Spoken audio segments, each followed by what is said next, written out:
Salam saudara-saudara yang terkasih, selamat bertemu kembali di channel ini. Kita akan membicarakan mengenai satu topik di mana kita hampir semua, setiap pribadi mempunyai tujuan sendiri, masing-masing mempunyai kepentingan sendiri-sendiri. Dan saya akan membahas mengenai suatu topik yang menarik, yaitu keuntungan pribadi dan keadilan. Jadi kita akan membandingkan bagaimana kita merasa diri sendiri, melihat diri sendiri, kemudian orang lain, memandang orang lain, apakah itu sebagai suatu keuntungan pribadi, ataukah apakah kita benar-benar menjunjung tinggi keadilan. Kita akan melihatnya dari Matius 7 ayat 12. Jadi sekali lagi terima kasih sudah bergabung di channel ini. Semoga saudara-saudara sekali lagi dalam keadaan sehat, dalam keadaan sukacita, yang sakit bisa segera sembuh, yang sedang berbaring, lemah akan diberikan kekuatan dan sebagainya. Kita akan mempelajari firman Tuhan dari Matius 7 ayat 12. Saya bacakan buat kita semua. Matius 7 ayat 12, segala sesuatu yang kamu kendaki supaya orang perbuat kepadamu, perbuatlah demikian juga kepada mereka. Itulah isi seluruh hukum Taurat dan kitab para nabi. Kita sering sekali ya melihat bahwa kita ingin begini, orang lain harus begini, tanpa memperhatikan mereka juga semestinya seperti yang kita inginkan, kita harapkan. Jadi apapun yang kita ingin lakukan, orang lain juga ingin lakukan, kita seharusnya respect dan sebagainya. Saudara-saudara, santer terdengar berita bom bunuh diri di negeri ini. Ini suatu kondisi yang sangat memprihatinkan, yang sangat menyedihkan memang. Ya, kita dengar berita di Makassar baru-baru ini, kemudian juga di Surabaya, kemudian ada berita di Bali, ada di Jakarta, dan lain-lain. Banyak peristiwa yang telah terjadi di negeri ini. Sebagian lantas berteriak, mengapa mesti diserang? Apakah gereja menjadi suatu ancaman buat mereka, menjadi suatu ancaman, bahkan ancaman yang serius bagi mereka. Mungkin juga ada yang bertanya-tanya, mengapa semuanya ini terjadi? Mengapa seolah-olah Tuhan membiarkan semua ini terjadi? Peraturan dan keadilan perlu lebih ditegakkan di negeri ini. Dan kita harus jujur, memang di banyak hal kita mesti memperbaiki diri, khususnya di dalam hal keadilan, hukum, dan sebagainya. Seperti di negara tetangga kita, kalau di Singapura kita mungkin sebagian sudah tahu bahwa misalnya yang sudah menertibkan para pengkhotbah yang menebarkan kebencian dan dianggap membahayakan bangsa. Itu mulai ditertibkan ya sekarang ini. Jadi hal-hal yang seperti menimbulkan perpecahan, kegaduhan, kesan dan sebagainya itu sebenarnya sudah sejak dini sudah ada dalam peraturan yang sangat ketat sekali di negeri itu. Nah, kita patut terus mendoakan seluruh aparat kita, ya, pemerintah kita, baik dari pusat maupun sampai daerah, supaya kinerjanya terus membaik dan tetap mengapresiasi kerja keras mereka terhadap keamanan negeri ini. Dan tentu saja sebagai orang percaya kita akan mendoakan keselamatan negeri ini, termasuk juga para pelaku teror tersebut beserta keluarganya, agar mereka dilawat Roh Kudus secara pribadi, mendengar Injil, dipertobatkan dan dianugerahi iman kepada Kristus yang membawa pada keselamatan. Sebenarnya ini adalah hal yang paling penting yang perlu terus kita doakan atas negeri ini, karena setiap tahun selalu akan ada orang-orang yang membenci pemerintahan ataupun mereka yang memang sengaja membuat onar di negeri, dan kita perlu topangan doa saudara-saudara yang terkasih. Nah, di sini Matius tidak memberikan satu khotbah atau pengajaran, tapi ringkasan pengajaran yang dikumpulkan dari banyak khotbah, yaitu tentang nasihat tentang keadilan, hak Allah untuk hidup dan matinya seseorang. Jadi sekali lagi itu adalah hak Allah. Kita semua ini orang berdosa. Gunakan hati nurani yang jernih. pelaku teror juga harus dikasihani, harus dia kasihi dan didoakan. Kita tahu bagaimana kehidupan Rasul Paulus yang begitu luar biasa sebelum dia menjadi rasul yang hebat itu. Dia memusuhi kekristenan dengan sangat luar biasa. Kita harus mengasihi sebagai sesama orang berdosa yang memang keadaannya sungguh-sungguh butuh juru selamat. Lantas orang mudah berteriak, ini tidak adil, itu tidak adil, dan sebagainya, tanpa melihat duduk permasalahannya secara komprehensif, secara keseluruhan, secara mendetail, secara terperinci. Jadi seolah-olah hanya melihat sekilas saja, orang Kristen sering diperlakukan tidak adil. Tapi adil sebenarnya kalau kita mau jujur, natur orang berdosa itu adil kalau hanya menguntungkan dirinya sendiri saja. Bahkan orang percaya seringkali juga melakukannya tanpa disadari. Itu adalah nasihat kepada murid-muridnya untuk adil dan berisi tentang suatu definisi singkat dan sederhana tentang apa arti keadilan.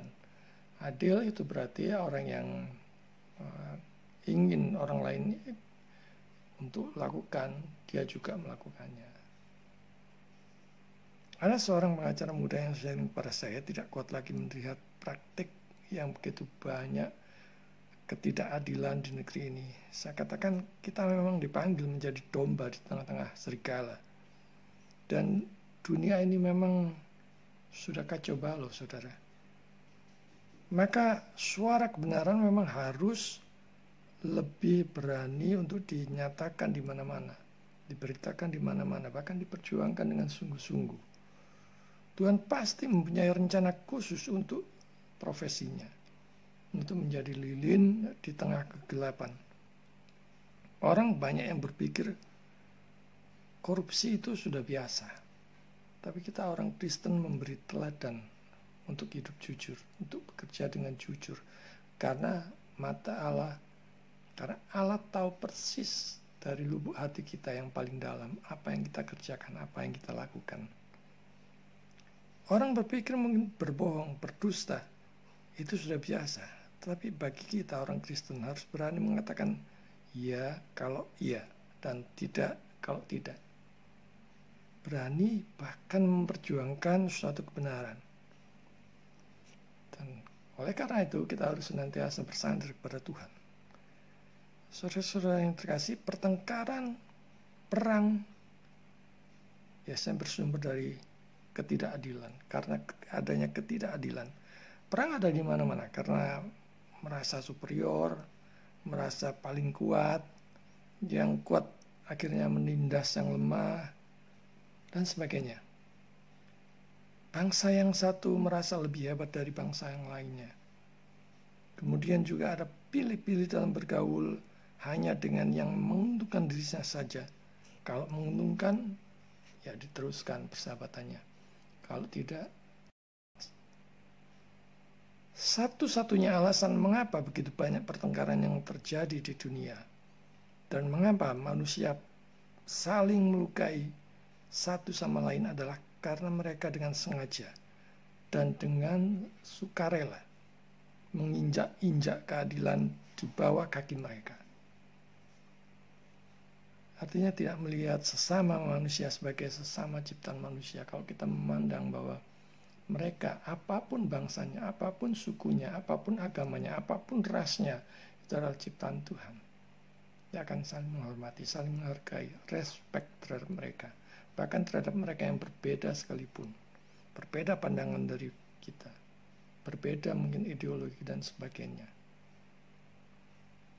Jadi sekali lagi kita renungkan adil, kita katakan adil, itu cenderung kalau hanya menguntungkan diri sendiri.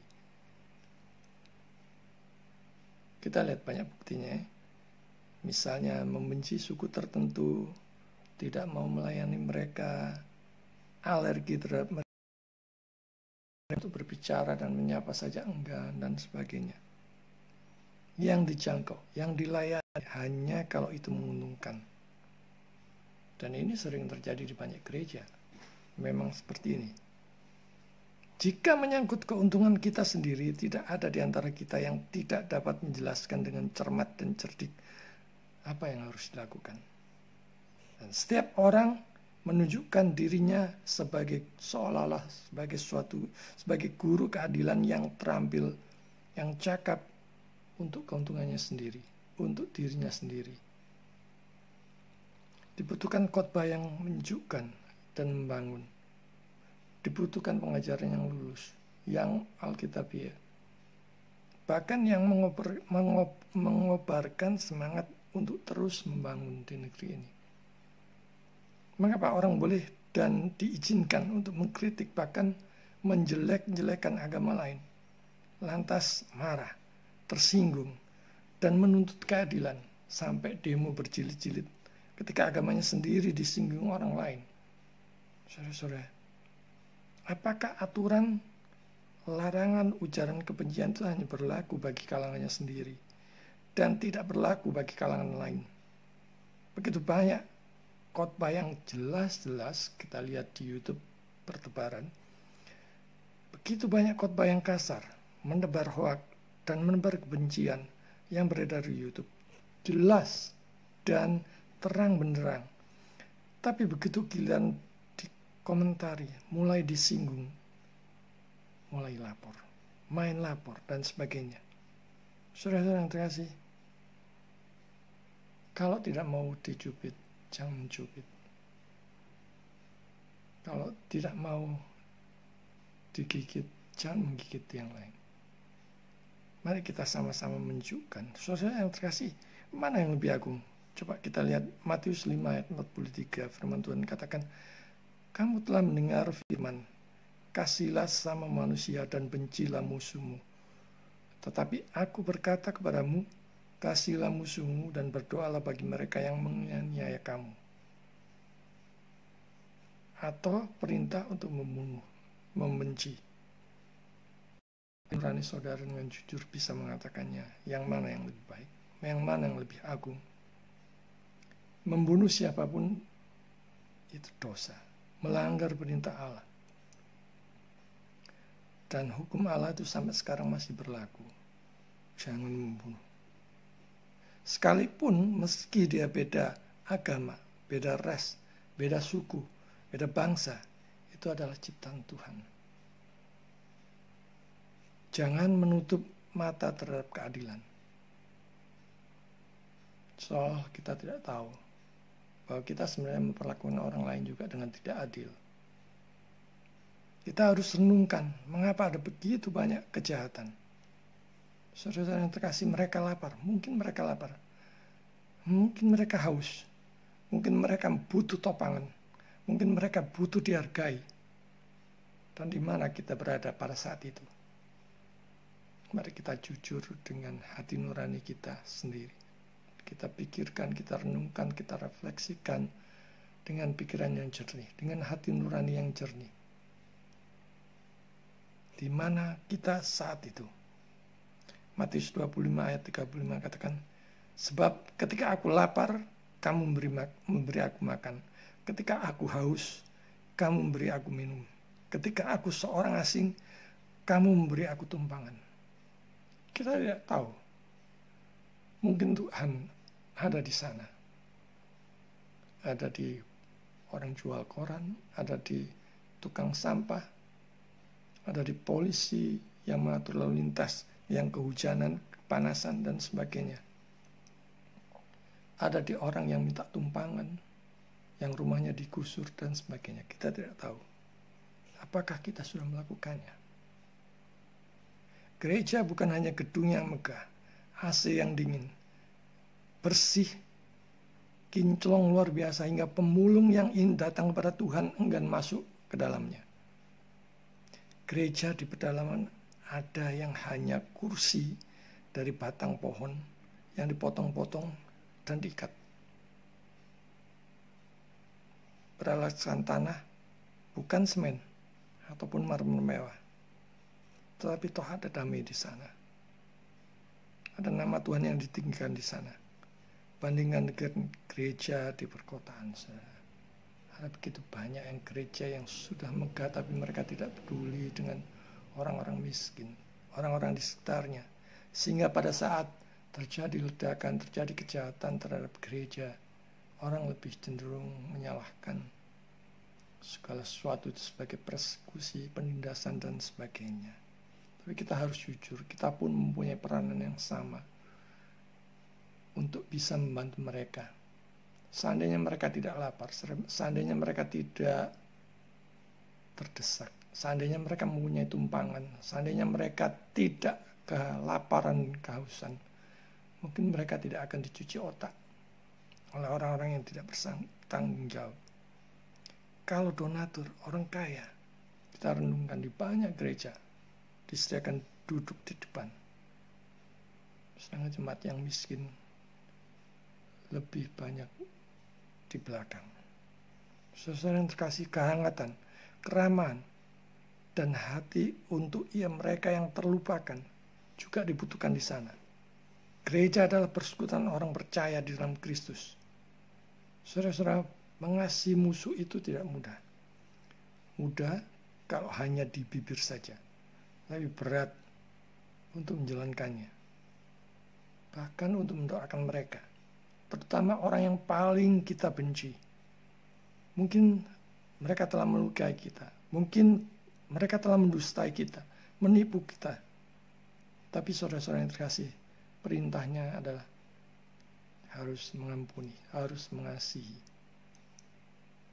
Terlebih lagi kita dengan niat jahat dan sengaja menutup mata kita pada aturan keadilan yang bersinar di hati kita. Seolah kita hanya mau keadilan kita yang dalam pengertian menguntungkan kita itu adil, itu yang dijalankan. Kristus menunjukkan bahwa setiap orang boleh bertindak dengan benar dan adil terhadap sesamanya jika dia melakukan kepada orang lain apa yang dia harus lakukan padanya. Dia membantah semua kepura-puraan yang sia-sia yang dibuat manusia untuk menyembunyikan atau menyamarkan ketidakadilan mereka. Keadilan yang sempurna niscaya akan berlaku di antara kita jika kita setia dalam mempelajari amal secara aktif. Dan kita mempraktekannya secara aktif. Kalau kita ingin dihormati orang lain, hormatilah. Kalau kita ingin dihargai orang lain, hargailah orang lain juga. Kalau kita mempunyai faham, sadarlah dan maklumlah, mereka juga mempunyai pemahaman. Saudara, yang terpenting di sana adalah menjaga suatu keadilan, menjaga keadilan itu sendiri. Jangan hanya teriak-teriak tidak adil, tidak adil. Pertanyaannya adalah secara pribadi, koreksi diri, refleksi adalah, sudahkah kita adil? Sudahkah kita ikut menjaga keadilan itu? Kalau adil, belalah orang miskin, juga mereka yang tertindas dan sebagainya. Di dalam hal kecil, ya, dalam hal kecil saja mari kita juga adil. Tabel kedua hukum itu terpenuhi. Ada hukum Taurat, 12 batu. Ketika setiap orang berperilaku sama terhadap orang lain, seperti yang dia inginkan agar mereka berperilaku terhadapnya, maka harus dikerjakan. Kita juga harus melakukannya. Tidak perlu terlibat dalam suatu perdebatan panjang, tapi suatu kesederhanaan hendaknya dipertahankan. Dan jika tidak, maka dengan kasih diri yang berlebihan, itu akan menghapus suatu kejujuran yang terukir di dalam hati mereka yang paling dalam. Saudara pasti tahu dalam hati yang paling dalam, ini adil atau tidak, ini jujur atau tidak, ini munafik atau tidak. Saudara, sekali lagi, kalau tidak mau dicubit, jangan cubit. Kalau ingin dihargai orang lain, hargailah orang lain. Kita pun sering memilih-milih dalam melayani. Hanya mau dari golongannya sendiri saja. Mungkin hanya dari sinodenya sendiri saja. Mungkin juga hanya dari kelompoknya sendiri saja, sukunya sendiri saja, dan sebagainya. tidak mau menjangkau suku tertentu dan sebagainya. Mari kita saling menghormati, saling menghargai, respect terhadap orang lain. Yesus mengasihi orang berdosa. Jangan hanya mengutamakan keuntungan diri sendiri, tetapi kita juga harus memperhatikan orang lain juga. Dan junjunglah tinggi keadilan. Di mana keadilan dijunjung tinggi, di mana kita bersama Tuhan menyatakan suatu kebenaran, maka Tuhan akan menyertai kita. Sekalipun kita mungkin ditindas, kalau Tuhan menyertai kita, keadilan, kebenaran itu akan menemukan jalannya sendiri. Tapi kita mempunyai tanggung jawab untuk mengerjakannya, untuk memperjuangkannya, untuk memberitakan kemana-mana. Senantiasa menjunjung tinggi keadilan. Dimanapun kita berada, dimanapun kita ditempatkan. Maka saudara, Tuhan memberkati.